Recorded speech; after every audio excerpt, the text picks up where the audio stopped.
I didn't even feel like going into the office to record this.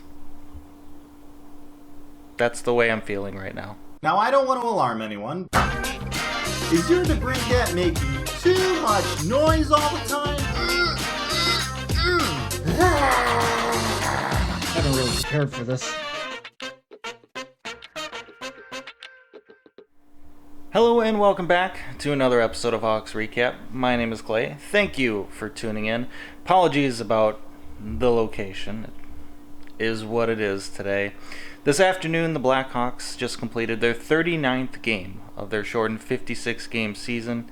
And for the 5th time this season so far, the Blackhawks once again lose to the Nashville Predators, this time by a final score of 3-0.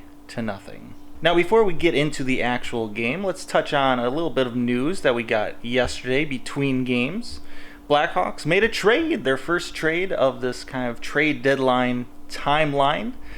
They reacquired Vinny Hinostroza. He's coming back in exchange for Brad Morrison, who's been kind of just in between the AHL and ECHL. So we didn't really give up a whole lot to bring back a lovable, familiar face.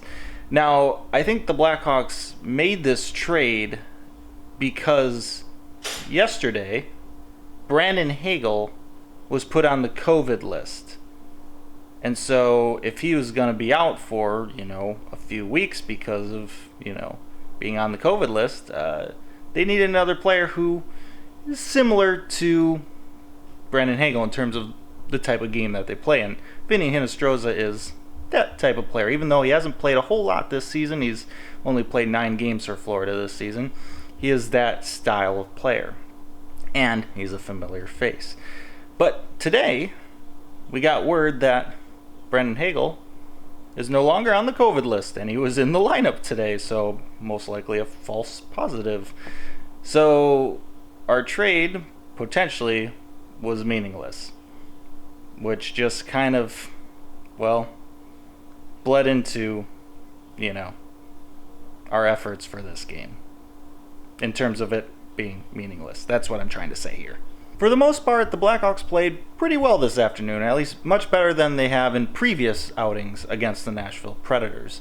They outshot the Predators 41-21 in this game. They carried play for most of the game. They were the better team 5-on-5. But, their atrocious special teams kind of didn't allow them to win. And also Uzi Saros. He's been very excellent as of late.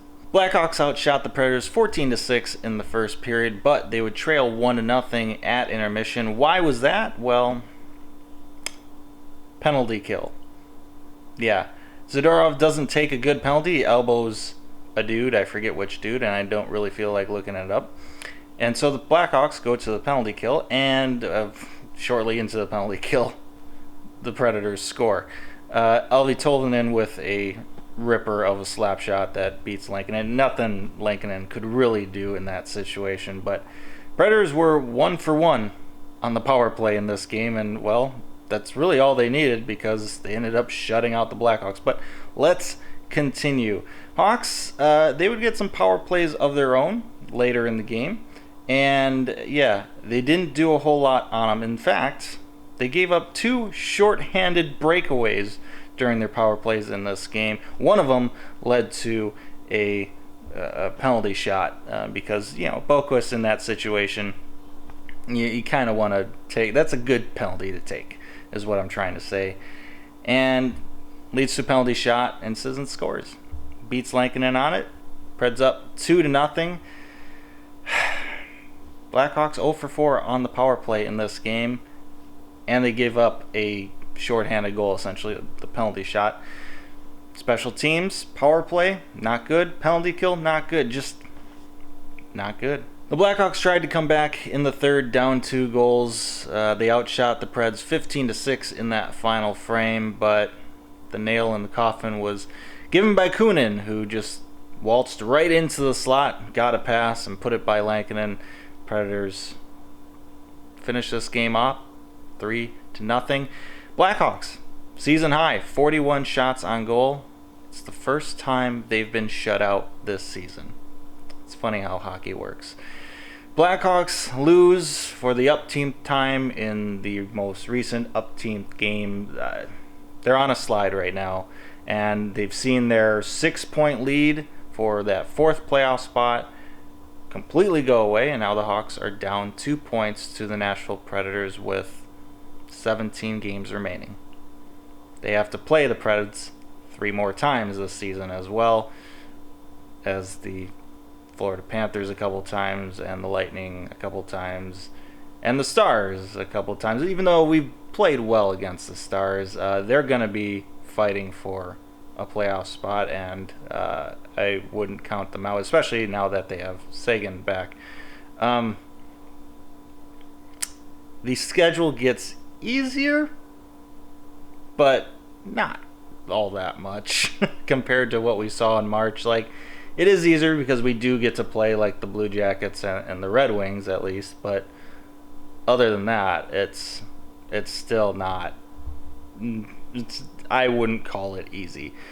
The Hawks, I would put right now, especially after today's game, even though it was a decent performance, like 5-on-5. If they play like that most games, they'll probably win a majority of them. But if they continue to play like they have been, these last 10 games, or how they played in March, yeah, they're definitely on the outside looking in, and they have an outside chance of making the playoffs.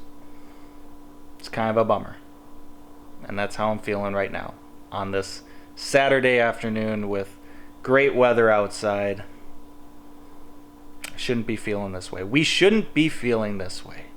So you know what? Let's actually stop feeling like that for just a moment, because it is Saturday. It is the end of the week, which means it is time for me to award the Hawks Recap Blackhawk Player of the Week award. And this week, I don't think there's another player that we really can give it to other than the new dad himself, the dad powers dude with multiple goals this week. Yeah, you know who I'm talking about.